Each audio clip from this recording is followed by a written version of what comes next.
Oximicul ngei, xalto june cotiox altete yamanil, yingune penalilti, xcotzote iban el june in ichivilcan, baixalota tojet cobasat cotrotralreati. Un saludo cordial para todos. En este espacio nos corresponde hablar un poco sobre la independencia de Guatemala. Septiembre se proclama como el mes patrio, en consecuencia la independencia de Guatemala. Pero, ¿independencia de quién se trata? Si revisamos el origen de la palabra independencia, significa acción y efecto de no estar bajo la voluntad de otro, territorialmente hablando. En idioma maya popí, jetkoba, jinkoba, satkorotral. Ahora bien, ¿cómo se proclama esa independencia? Hagamos un poco de historia. Hace más de 500 años, con la llegada de Pedro de Alvarado, se inicia el despojo de tierras y territorios a los pueblos originarios por parte de la Iglesia Católica y la Corona Española. Se instaura el repartimiento de tierras y de indios. El comisionado por Hernán Cortés llega a Guatemala en 1524 para iniciar toda una historia de genocidio para quedarse con las tierras y las riquezas. Promovió las grandes masacres, inicia su sanguinaria empresa invadiendo el territorio quiché. Alvarado y quienes llegaron con él comenzaron a construir el grupo de españoles americanos. Ellos tuvieron hijos en estas tierras que poco después constituyeron la clase criolla guatemalteca. Decidieron romper relaciones con la corona española con la intención de quedarse solos con el control del territorio y agudizar el sometimiento de los pueblos, apresurando la independencia antes que los pueblos que estaban en constante movilización y pudieran concretar una independencia más justa y humana. Hasta el año de 1700 aproximadamente, los criollos no estaban de acuerdo con los cambios que estaba impulsando la monarquía sobre sus colonias, ya que se había prohibido la esclavitud de los indios y que dejaran de pagar impuestos, cosa que no les convenía. A los criollos no se les reconocía como ciudadanos españoles y los cambios promulgados por la corona no les hacían ningún bien. Al sentirse desprotegidos por parte de la corona española, comenzaron a impulsar movimientos independistas.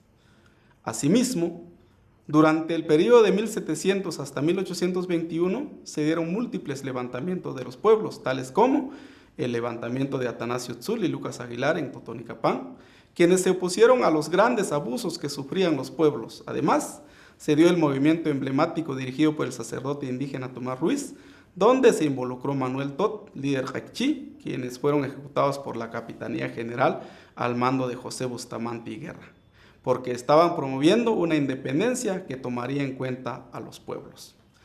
Consumado el acto de independencia, los criollos fundaron su estado y su república criolla, la misma que no ha cambiado en su estructura hasta ahora. Se construye la idea de identidad nacional basada en la idea criolla, la idea de guatemalidad que tanto daño ha hecho a los pueblos. Se reconoce la Iglesia Católica como la única religión, el único idioma era el español y la estructura de Estado, de nación y de república es de origen criollo.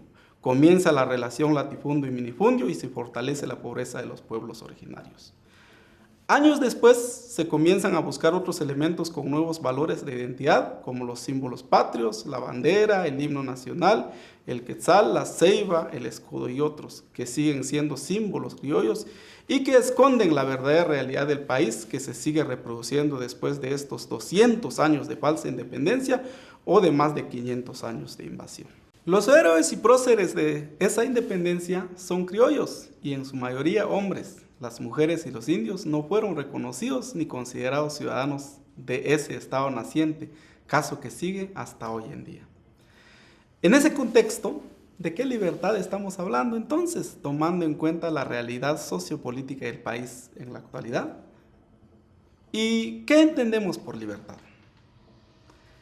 En Popí, ununon, machmak ayoki, ununon, unun anma, machmak ayoki.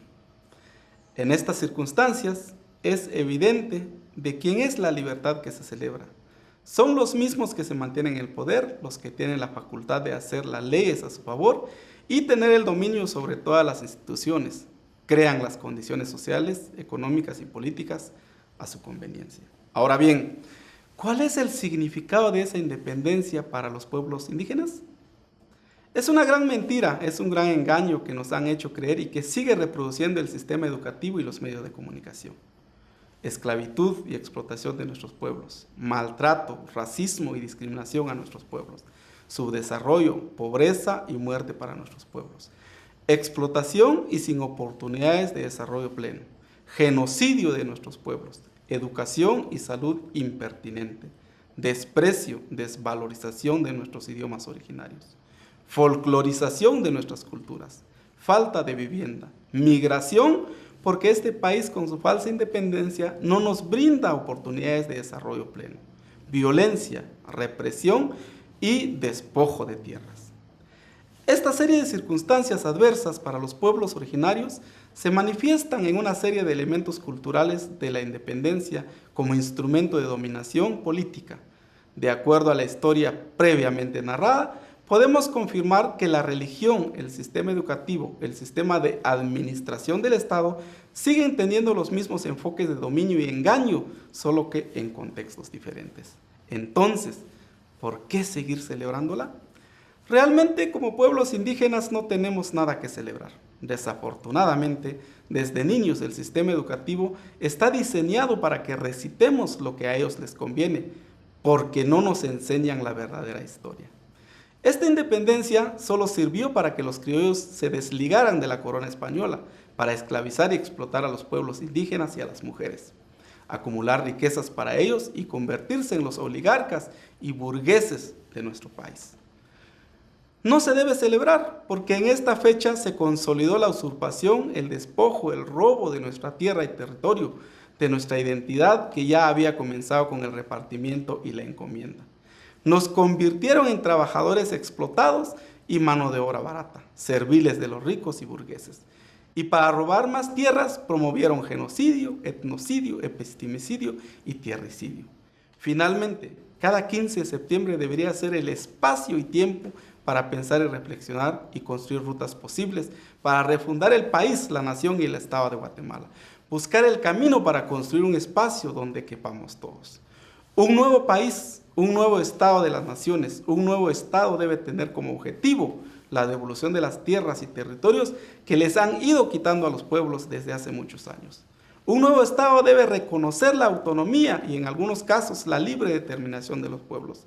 Un Estado en donde acabemos con la corrupción y la impunidad y que su institución no sea controlado por el crimen organizado.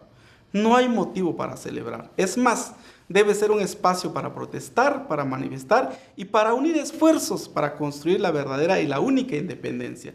Esa independencia debe nacer desde la mirada de los pueblos, de las mentes, los corazones y los estómagos de los pueblos. Se debe trazar la ruta para promover la independencia con las piernas y los brazos de hombres y mujeres de todos los pueblos.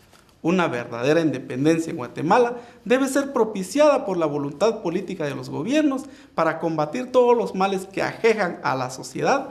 Solo así, tal vez algún día celebraremos esa verdadera independencia.